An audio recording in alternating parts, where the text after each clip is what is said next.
Do you hate receiving feedback? Maybe you just hate the word. We could use different words, better words, such as growth or maybe just information. Maybe you just dislike feedback. Maybe you're like me, where you think you're open to feedback. Maybe you even think you're good at receiving feedback. Yet you're suddenly shocked to learn that people are hesitant to offer it to you, and you don't understand why. Today, we're going to dive into feedback, and we're going to talk more about how to receive it and what to even do with it. Welcome to The Grit Show, where our focus is growth on purpose. I'm your host, Shawna Rodrigues, and I'm honored to be part of this community as we journey together with our grit intact to learn more about how to thrive and how to get the most out of life. It means a lot that you are here today. As you listen, I encourage you to think of who may appreciate the tidbits of knowledge we are sharing and to take a moment to pass this along to them. Everyone appreciates the friend that thinks of them, and these conversations are meant to be shared and to spark even more connections. It wasn't too long ago that I visited my grandma, whom I love dearly and who is very loving and tender. And she instantly commented on how much weight I had gained. If I remember correctly, it was also at a time where I had actually lost some weight. Not that I'd seen her recently enough that she should have noticed, but it was kind of hard feedback to hear. And it was definitely unsolicited. Have you received unsolicited feedback that was possibly hard to hear? How did you handle it? The dress I happened to be wearing was a little low cut, and that she was probably seeing more cleavage than she was used to, and that perhaps that was where the comment was coming from. But in the moment, I definitely thought, have I? Is that the first thing she sees about me? I suppressed any comments that I had on her weight and felt like a monster for even thinking of commenting on that. But we're all human. I'm definitely human. And we are programmed to start being critical of others as soon as we feel criticized, right? Today, we're going to talk more about how to respond in that moment, but also what to do with that information, what to do with that feedback. Sometimes it's your grandma. Sometimes it's your boss, coworker. Sometimes it's a complete stranger online. Sometimes it's a loved one, and it's really hard to hear. It can be your partner, your kids, your sister, your parents. In most of the cases, your response is actually fairly standard. And I'll be clear, I'm no expert on this. I'm learning alongside all of you and trying to find better ways of handling these things and supporting you as you try to figure it out as well. Process might be different what you do with the information based on who you're hearing it from. And it may take a bit for you to figure out how to respond. But what matters most is what the feedback is with what you do with it. Some things can be categorically dismissed based on where they come from, based on the fact the person doesn't know you and the information has nothing to do with you, and you can just let it go. But oftentimes, it takes a minute to check in about whether or not it resonates with you and whether or not it's something that you want to consider, if it is something you want to look at and if it belongs in your life, or if there's a pattern. And patterns are definitely something we like to look at when we're receiving feedback to make sure it's not just a one-off. It's not just coming from that person and where they're at and what they're dealing with and feedback that maybe they need to receive more than they need to be giving. Today, we aren't going to be discussing how to give feedback. That's a whole other episode, if not a series of trainings. I have done trainings on difficult conversations and loved having that conversation, and it requires follow-up. And feedback follows under difficult conversations, right? Knowing how to give it right and the relationships and all the complex pieces that go with it. So we're going to save that for another time. Right now, we're going to focus on how to receive that feedback. I recently read a post in a Facebook group, and after reading it, I actually wasn't surprised that I recognized the name of the person that wrote it. It was a large public forum, but it was somebody that I worked with or interacted with. And so when I read it, was thinking, this sounds like, and then sure enough, that's exactly who it was. they felt wronged by someone. We've all seen those posts, and they went online to feel supported in their outrage. We've all known those, and we probably empathize with some of those, right? And we recognize that they aren't really looking for feedback. However, in one of their responses, they specifically noted they just wish the person would have given them direct feedback and told them what might have been off. That's all they wanted. They wanted to be told directly and honestly if they should have done things differently, what the problem was. And they'd just been given a vague response and didn't respond to a deeper inquiry. So they stated they could have handled it. And I happened to have that information based on my interactions with them, what might have gone on. So I mistakenly took the opportunity and looked past their overall defensiveness and their need to make this post in the first place to see that maybe they really did just want some honest feedback and maybe it would help them to have that.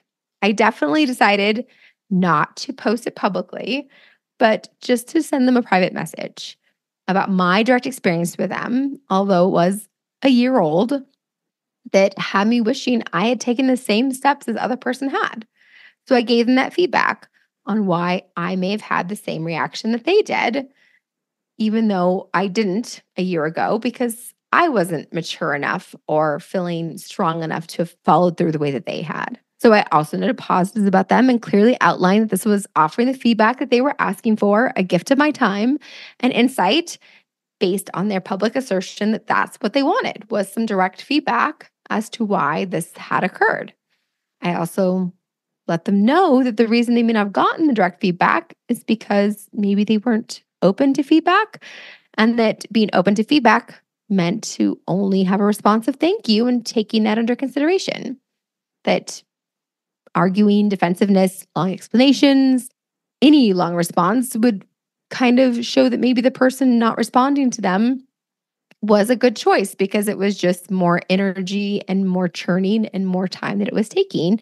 I didn't say this at the time, but it was them just looking for an opportunity to justify themselves instead of actually looking for feedback. Sure enough, I saw a very, very long response that I ignored for a couple of days because I was sorry I had spent my time giving them a long, thoughtful response about my experience when it sounded like that's what they wanted. And sure enough, it explained all the reasons I was wrong and gave me lots of advice on how I should have offered my feedback. Don't get me wrong, the information they offered about me having inquired about their situation, asking them more questions, getting more information are all markers of how to handle difficult conversation. But again, I wasn't handling difficult conversation. I was providing feedback that I mistakenly thought they were asking for and provided to them in a private forum for them. And I had so many urges to say so much more in response to them, to do exactly what they had done, to tell them I taught classes on difficult conversations. So I appreciate what they'd offered to me about how to ask questions and to learn more about the situation. But again, I wasn't having a conversation with them. I was giving them the gift of information it sounded like they wanted. I wasn't trying to have a conversation and build a relationship with them, that I had offered them the nice little piece at the end, but my gift was the time to write what I had written, not to fully engage in a long, difficult conversation. I did not know them well enough and did not need to build our relationship and do all of that piece for them. And I also wanted to point out that they had not followed my request and that they had given me all this additional information when I had clearly let them know that all they needed to do was say thank you and take it under consideration. That's all they needed to do. Did I write all of that? No. Was I amused by them? Yes. Did I feel that defensive piece slightly? Yes. And did I understand why they felt defensive and need to write all of that? Yes. We're all human. We're all on a journey. And I definitely pointed out that this was all a journey in my response to them. So this is something they're working on, something I was working on.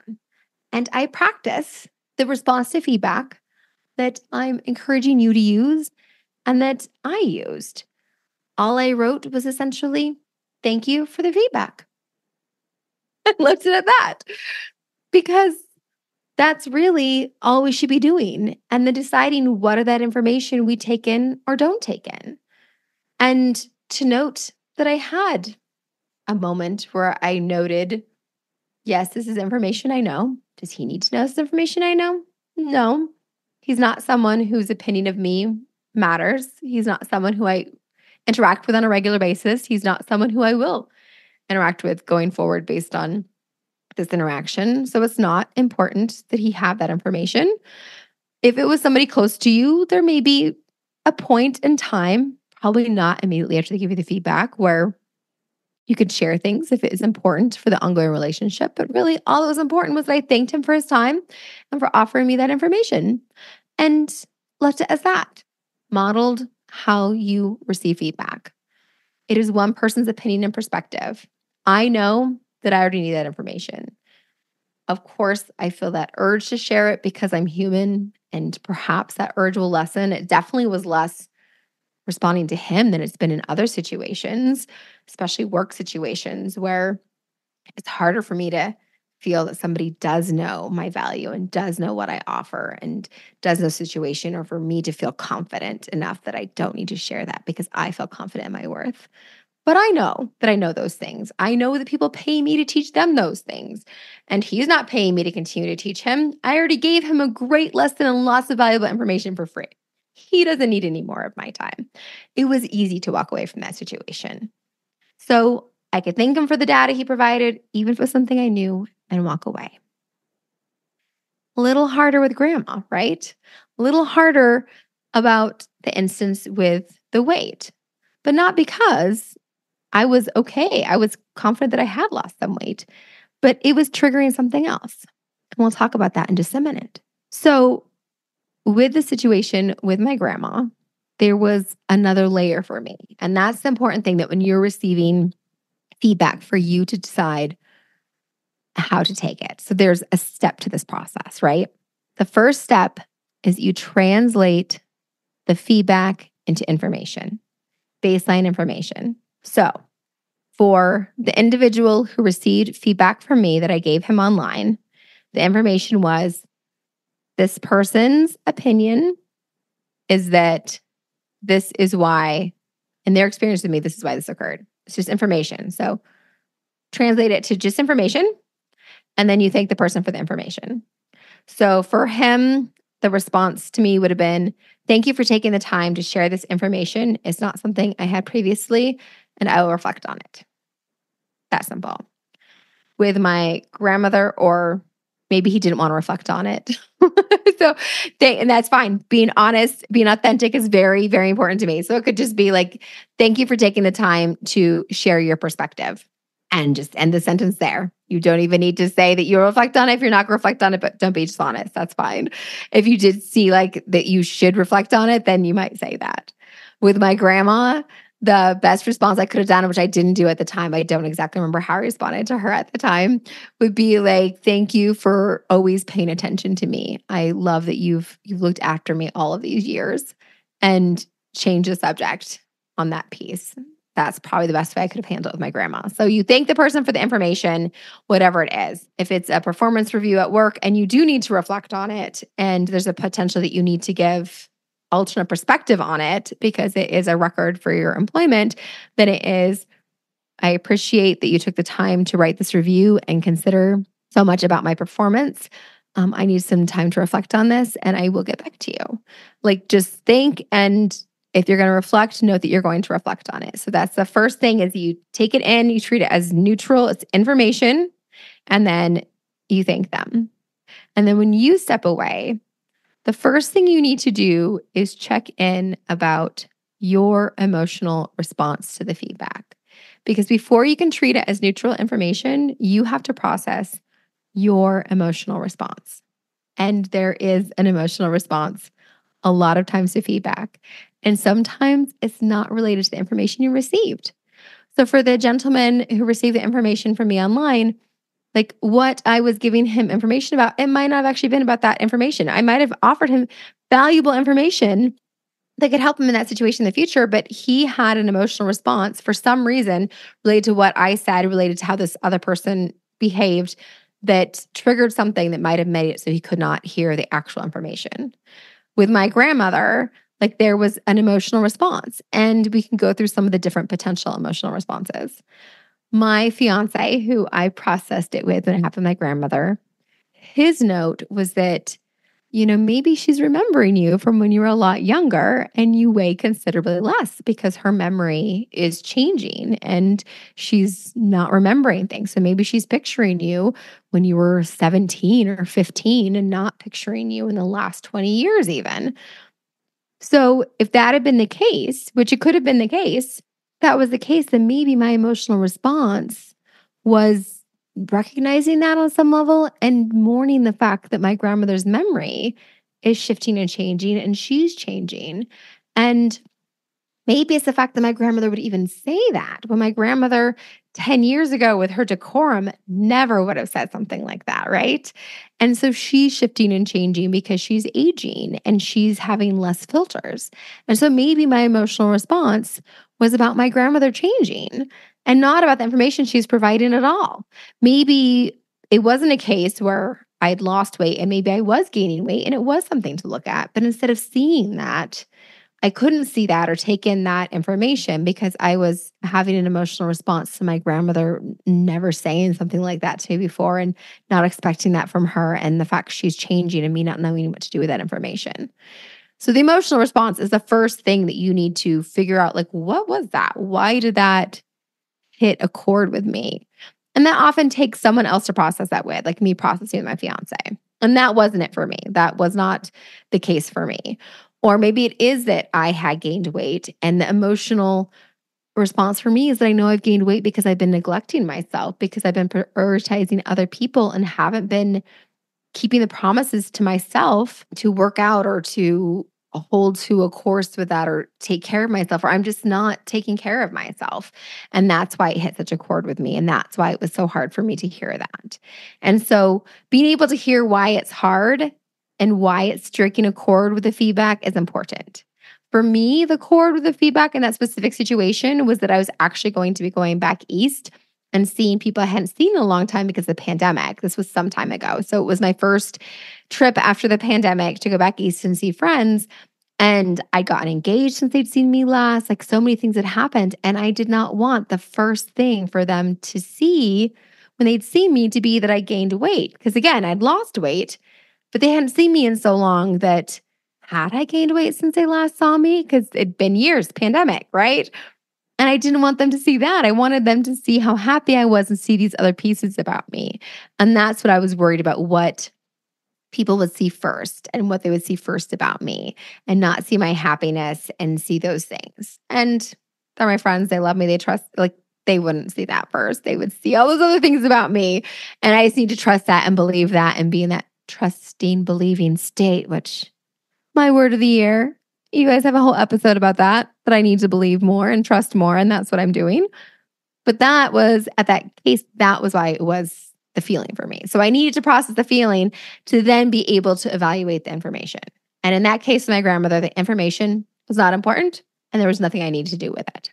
In other cases, there's feedback where the information is important and there is things you need to do with it.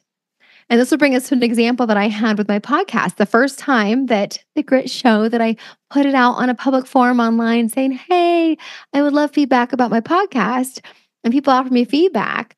My first response was to defend what they were offering me. I took the information. I actually made changes because of that information and give recommendations accordingly. But my first response was to justify and defend. Isn't that terrible? Don't you feel sorry for those people that were so generous with their time? I think I did thank them. I'm pretty sure I did thank them because I tried to lead with that anyways, but I was still defensive. And that it was not what I should have done. I should not have said, oh, well, big podcasts do this, and that's why I did this. And no, it doesn't matter. It is valuable that they gave me this information, and it has changed how I do the intro to my podcast. So when I first started, the trend, the thing I was told to do was that you just take a soundbite from later in your podcast and you start your podcast with a soundbite from later in your podcast. And a lot of really big podcasts do that. And that is the time-saving, easy way to do that. And that's what you're fed as the best way to do things. And I received feedback that that was confusing and disorienting. And when you started the podcast, they weren't sure if they were starting the podcast or what that was. That was gold. That was such valuable feedback and information. And I had the need to say, well, that's how big podcasts do it. I'm sure I put that in my message back to the person that gave me that feedback. And I took that information in. I don't do that anymore. If you listen to this podcast, you know that it starts with me and my voice 90% of the time saying something about what you're going to get in the podcast episode. It's laborious. It slows down getting episodes out. But I feel like your experience is most important. And you knowing where you are and being oriented at the start of the episode is key. And that's why it's done that way for you, for the listener, because that feedback that I received early on, it was so valuable and I made changes accordingly. However, I may have thanked them for their time and for listening and offering feedback, but I still had to defend myself. Isn't that terrible? I should have just said, thank you so much. I will take that into consideration. Instead of defending myself and offering why they don't need to know that. They don't care. They're not a podcaster. That's not valuable for them. There was no reason for me to do that. Again, I'm learning and growing as well. And also, my whole life, I'm sure I do that and did not realize that that would make people not want to give me feedback because I'm like, I took the feedback. I did something with it, not realizing that I was then making it hard to give me feedback. So this goes to like even when your kids give you feedback or information or other people that as soon as you defend or offer why you're doing it or you're negating why they're giving you feedback, you're not just saying thank you. And it's human nature, right? I don't think I'm alone and I need to do that. So I feel like that's why it's so important that your response is simply thank you. And possibly adding why it's valuable that they've done that for you, right? Add that little piece in there and leave it at that. And I will take that into consideration. I appreciate your time. I appreciate that you saw value in offering me that information. And then you go back and reflect on it. So if that person had done that and came back and said, the name of your podcast, The Grit Show, I really don't like it. It doesn't feel good to me. It doesn't sound good to me. I probably would have said to them, thank you, I appreciate your perspective. I left it at that. If I had 5 people that said that, I might have been like, should I look at The Grit Show? Is that maybe not a clear title? I think I did actually have somebody give feedback on The Grit Show and I did not change things because to me, that really resonated and I felt like it was a good name because I was confident in the name and did that. But if there was enough, like that's when you look for trends, right? You look for more than just one person. Sometimes, like the person giving the feedback about the beginning, I'm like, yeah, they're kind of right. Like, I know this is industry standard, but that is disorienting and confusing. I should take this into consideration and do this differently. So you do that, right? You take the information and you look for trends or you see if it resonates with you. And I'm going to get to a very personal example of how you need to evaluate feedback and sometimes not take it even from people that you love and adore. And we're going to start with a story. And that story is telling you about the way things are in my family that may have been the way things were in your family. So I was the people pleaser. I was the one that always did the right thing. My mother was a martyr. She sacrificed for everyone. And I took on that similar quality. I'm not the only one. I have other siblings that took that on as well. So for instance, when we went out to dinner, which we very rarely did, I always chose the cheapest item on the menu. Was that you? Were you that person? So it was usually chicken strips. Luckily, I liked them, but always got the cheapest item on the menu. And it was so liberating to be an adult and not do that. And I actually have kids I take out to dinner that buy the most expensive thing. And I have to like pause and not get upset with them for that. And remember that that's either I set a limit on what we're spending before we order our meals, or I let them order the full menu. I need to have boundaries for that, or I need to let them have that ability to buy whatever they want, right? And I remember the first time I did not order the chicken strips and I ordered a hamburger or something more expensive and visibly saw the change and the adults in my family when I made that choice that I just blown the budget and felt the repercussions of that, right? Because I was supposed to be making the sacrifices and not getting what I wanted because that was my role, was to not ask for what I want and not get what I want. And I spent a lot of my life realizing what I want, asking for what I want, and being comfortable with that. So when I have somebody very close to me give me feedback that it's very frustrating for them and upsetting for them when I ask for what I want and that I'm too demanding and I'm too specific and whatever else, that was feedback that I ignored, that I did not take in, that I did not make changes based on because I'd worked very hard to know what I want, ask for what I want, and be clear on what I want. And I know so many people, specifically women, who do not ask for what they want and are not confident in asking for what they want and getting what they want. So this was a huge growth for me that I do this. And this was not something that I was going to change, even for somebody that I love, that's important to me, whatever else. However, I wasn't good at acknowledging that, I think, because it was coming up again and again. But for me, it was something where I got the feedback and I didn't do that step of being grateful for it and thanking it and acknowledging it. And then, but I did reflect on it. And when I reflected on it, it was like, this is not a trend. This is one person in my life. And this might be maybe related more to them, that they don't ask for what they want. They're not comfortable asking and making their demands known. They were raised similar to me. They were a people pleaser. They're not somebody who asks for what they want. And so whenever I do that, it triggers them because they aren't able to do that. Perhaps not. So consequently, like that's not something for me to change if that's something I'm happy with what I am.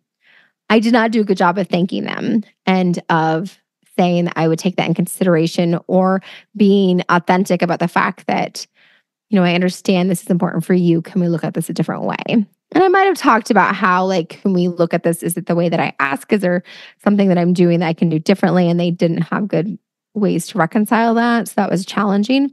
But I did need to be more grateful about it. And once I finally was really authentic about this is why this is important to me. Is there some other way we can do this? I love and care about you. Your experience is important to me as well. Can we look at this deeper together? Like we got to a better place with it.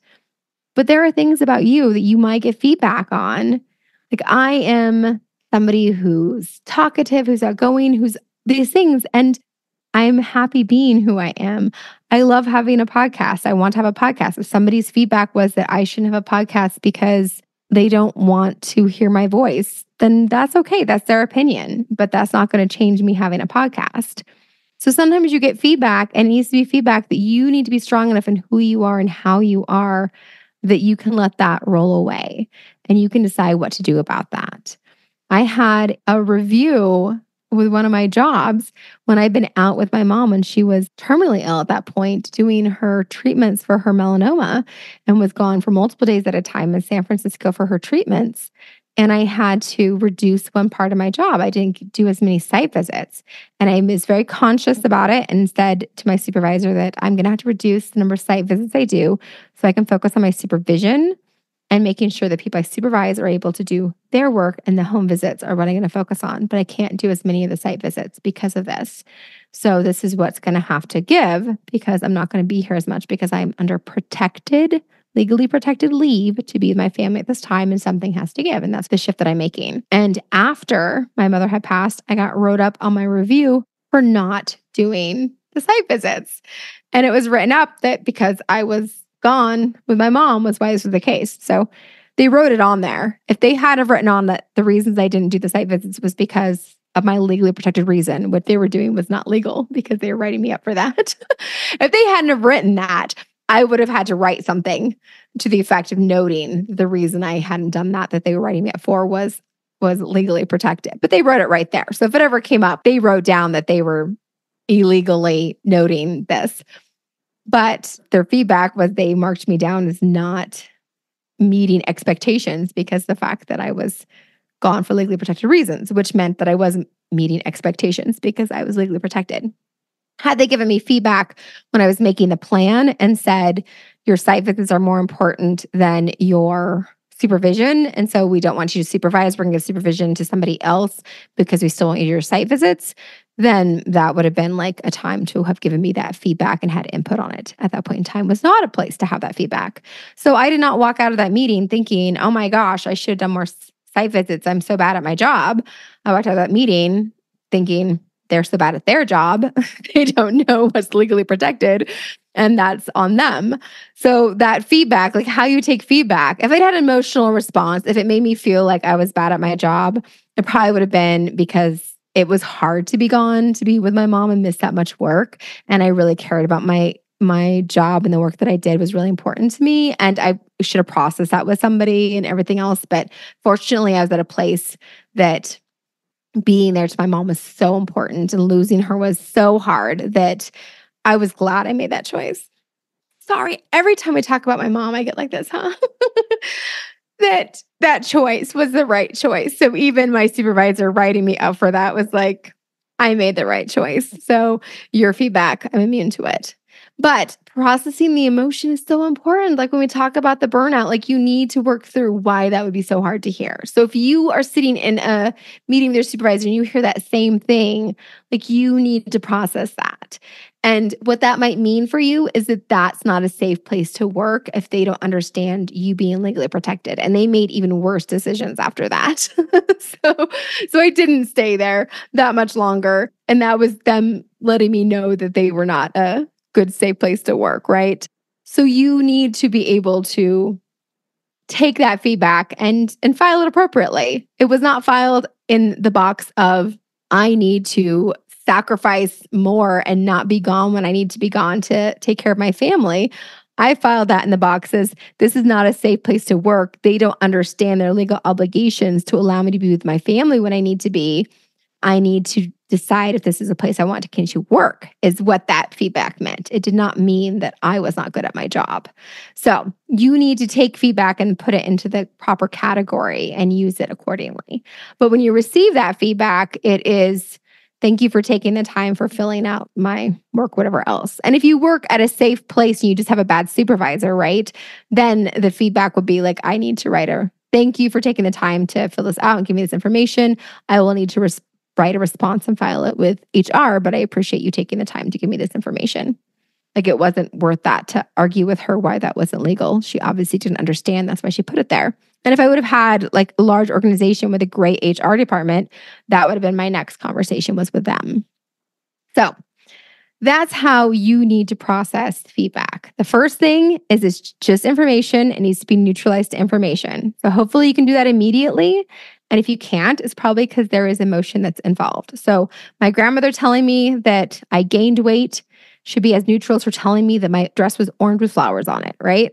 It should be that neutral. And if it's not that neutral, then I know there's work that I need to be doing later around the emotions that I have around it, not necessarily with her, not necessarily in that moment.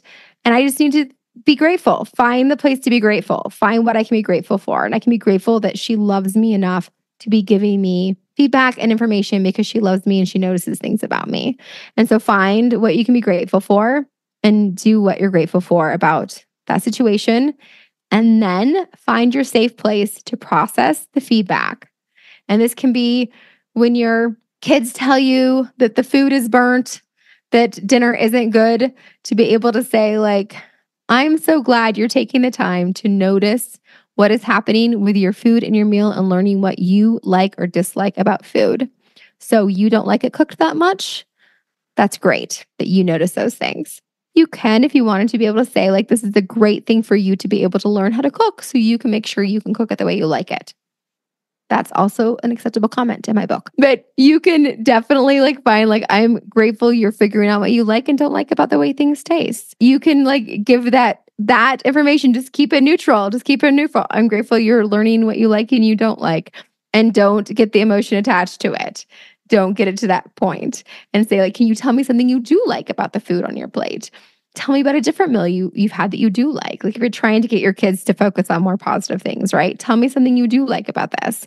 If they're giving you feedback about school, classroom, well, tell me some positive things like, teaching people about feedback. This is a whole different thing. But as you're receiving feedback, find the thing to be grateful about, turn it into neutral information, process the emotion later, and then find what is or isn't valuable, process it through if there's patterns. If this is a pattern, process against what actually resonates with you and what's true for you with the emotion removed. Because again, are you reacting to the fact that this is about how good of a job you're doing? Is this true about your job? Is this an actual fact? Or is this one person's misaligned information about, no, I'm not supposed to be at all the sites if I've given you a plan that I'm not going to be at all the sites because I have protected leave to be with my mom. So this is not a reflection of me not meeting expectations. I met expectations. You're incorrect in this feedback. So I'm not filing this away as anything that has to do with me. This has to do with you. So we can put it over here and let it go so that you can decide where it goes in your piles of feedback. And it might be factual information. It might be that, yes, your feedback is that I do have clear things that I like or dislike about things, and that bothers you.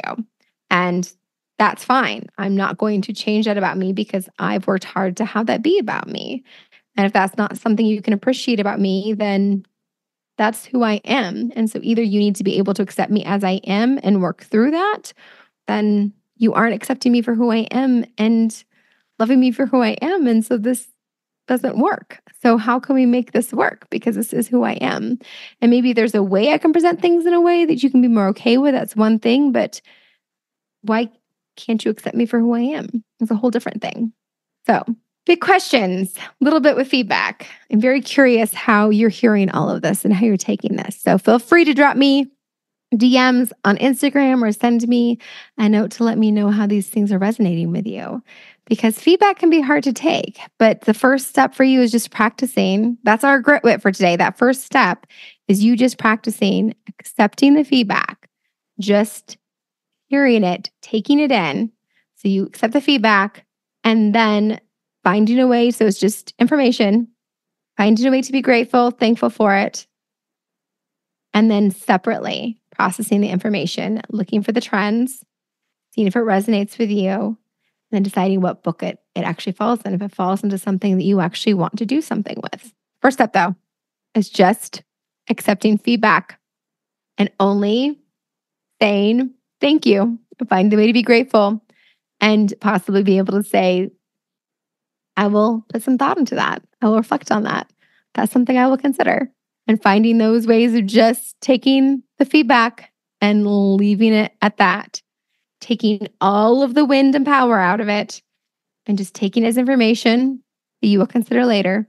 And you can decide later if it's something you actually want to do something with. That's our grit wit. And as we look at our self-maintenance minute, I'm getting the hang of this too. It's all part of the new year. Self-maintenance minute.